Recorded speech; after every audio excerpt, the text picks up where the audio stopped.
thought I'd have a little mess around with the fly press because there's way too much play in this press before it actually goes up and down. There's obviously adjustment in these, but I know very little about how it works. It's sort of quite simple-ish, common sense, but I thought I'd strip it down and see. These are actually loose. I can see that they wind down, but I want to take it apart and give it a clean anyway and see what we've got in there.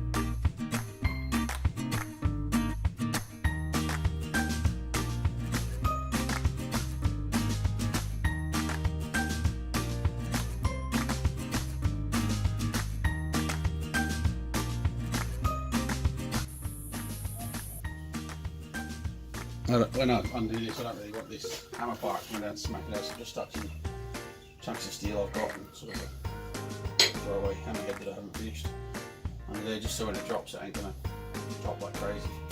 That said, it might actually be smart, which isn't my best trait, to leave this in loosely so that if it does fall, it won't fall forwards.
There's a bit of hard gritty stuff in here, and actually there is some chunks taken out of the thread on the up here, on the heavier thread, some quite large pieces missing out of it, and some very gritty, obviously parts of the steel.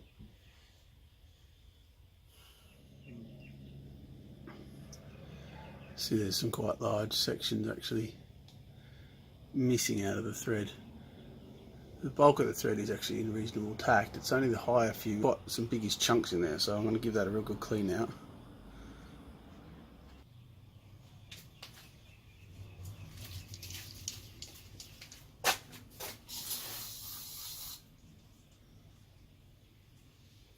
So I've got an old sock here. This is any clothes you ever throw away, don't throw away. Stick them in your workshop, unless they're good enough to give to charity.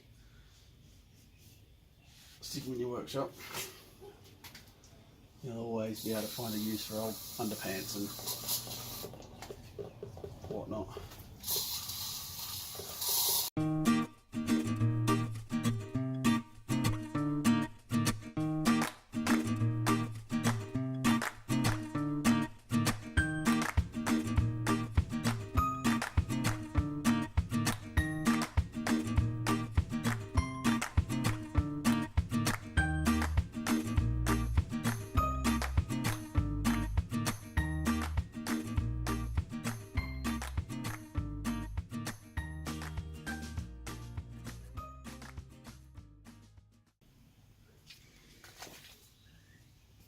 Alright, so this is why it's important to clean something up and have a look at it every now and then. As you can see, we now know the reason why the inside thread of here is actually stuffed. And it's because there's a piece which I knew was missing but thought it wouldn't really be a big deal, which goes here, that kind of clamps around. It has a thread in the side and it locks to stop you winding it down too far. But obviously someone's decided that they haven't got enough depth or something along those lines at some point and removed it. But what they haven't considered is the fact that there was square edges on those threads which have hit here, but bit by bit have chipped the edge off that and smashed it to pieces, which has now allowed the thread to actually ride up all the way up here. That's quite a long way past where it should be. So each one of these threads is totally just marred over, which is why it's not stopping. Every time someone cleans it up and re-greases it, it just smashes more of it down. So whoever's done it was a tool and not the good sort. And clearly they've lost that bit because I obviously didn't get it when I bought the press, but it isn't a big deal. I'll just be more aware of how far it should be going down and just make my tooling a little longer. And more importantly, I'll probably at some point get a file and clean these up and see if I can find one now. But I may also be able to make one up.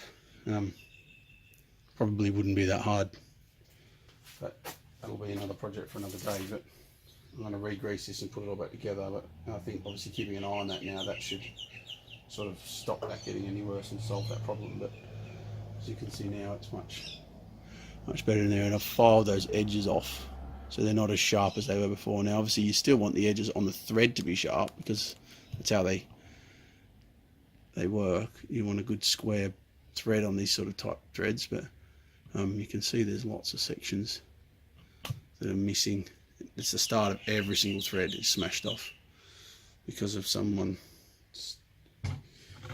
trying to use a tool for something it probably wasn't designed for outside of its capabilities.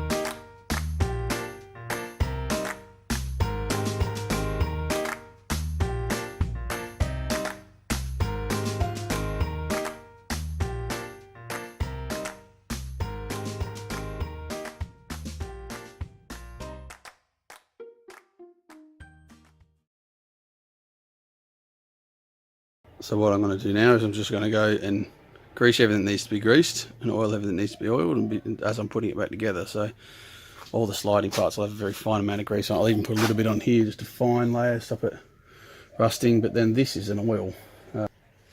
So here's how I'm going to start. I'm just using a grease, pretty average grease, high performance stuff, which is good, with a bit of PTFE in it. So, and again, I'm not the world's best, I'm not a professional at this, but I use this sort of stuff for everything. Can't see why it'd be an issue. If anyone knows better, please let me know. So all I'm going to do is take a bit of the grease and put a little bit on the inside of the top of the threads, and obviously as I put it in, it will work its way through. And so I'm feeling like I can probably just put some on there and on the bottom of these threads, and then just wind it up and down and add more as I need.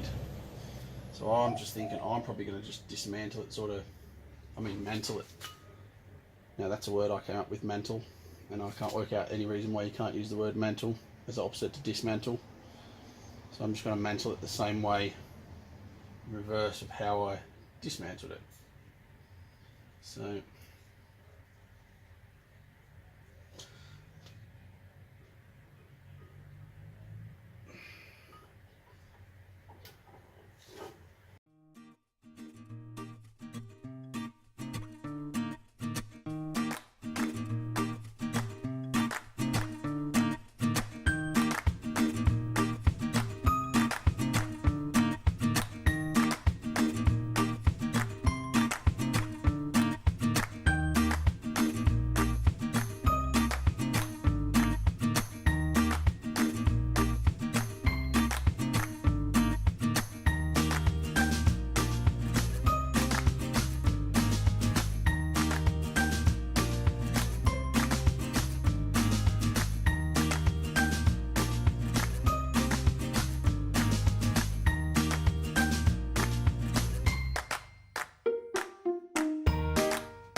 this part was stuck on there.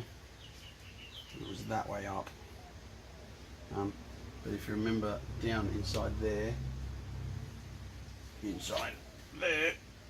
is a big hole and a gallery for grease. So, because this is like a piston sort of on there. So I'm actually going to fill that hole with grease, because I don't know if that's like a reservoir. I presume it is. It sort of holds a bed of grease in there permanently. And then there's a sort of gallery all around the edges, and that was very full of grease. And again, I can't see it being detrimental being full of grease, but I can see why it would be negative if it was supposed to be full and it wasn't. I'm going to put the tiniest layer, just missed all that, damn it. Tiniest layer of grease on here just to get it sliding, stop it actually rusting.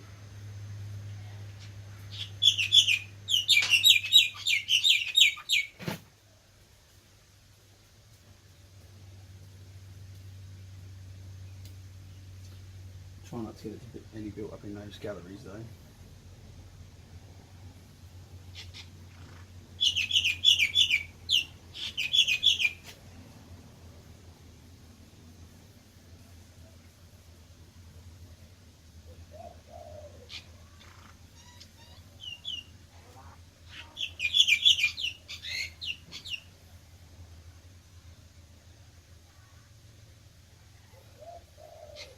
And then I'll do the same with these edges.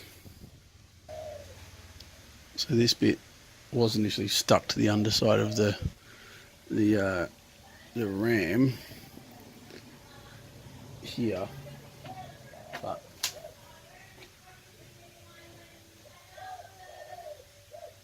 I'm not actually sure why that would have been like that. I think it was just stuck with the hydraulic action from the grease. And there's a shape in there that fits the inside of that dimple. So what I'm going to do is I'm actually going to just drop that in there. In fact, I'll put a little bit more grease on that. Drop that in there. That's sort of sitting on that little thin bed of grease.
best way to adjust this actually is to pull this all the way out, tighten these up, so not go mad on them, but tighten them so they're tight, and then just try the press itself, see if you're happy with the movement, like this, like no play, like almost no play, and then knit these up, and you can feel it tight, and if it gets to the point where it's too tight and it doesn't move freely, then back them off, just crack these and then tighten them again. And actually that seems to be the way I've just, it clearly is the best way to do it, I think.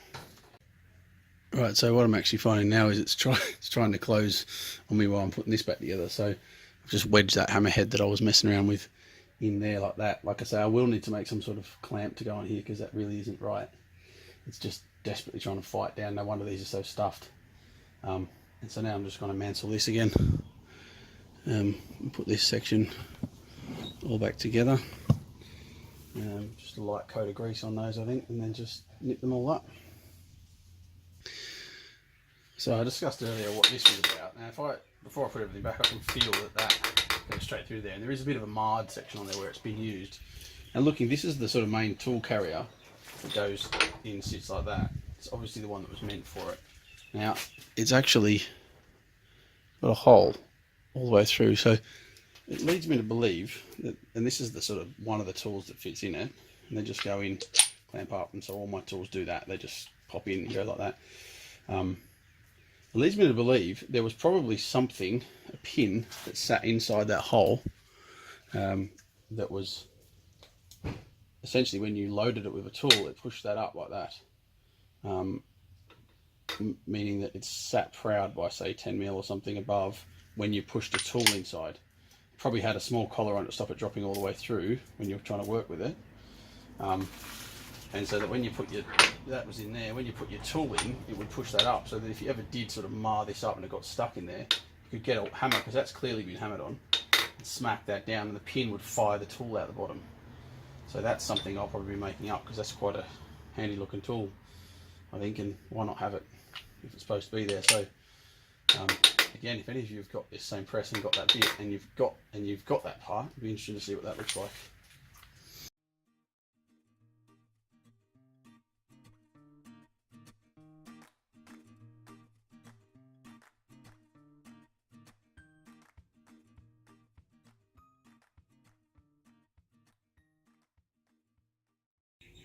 So the very last thing I'm going to do is a bit of oil and just put it in these galleries. And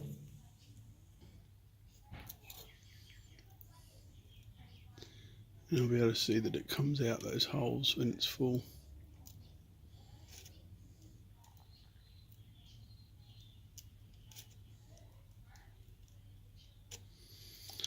There we go.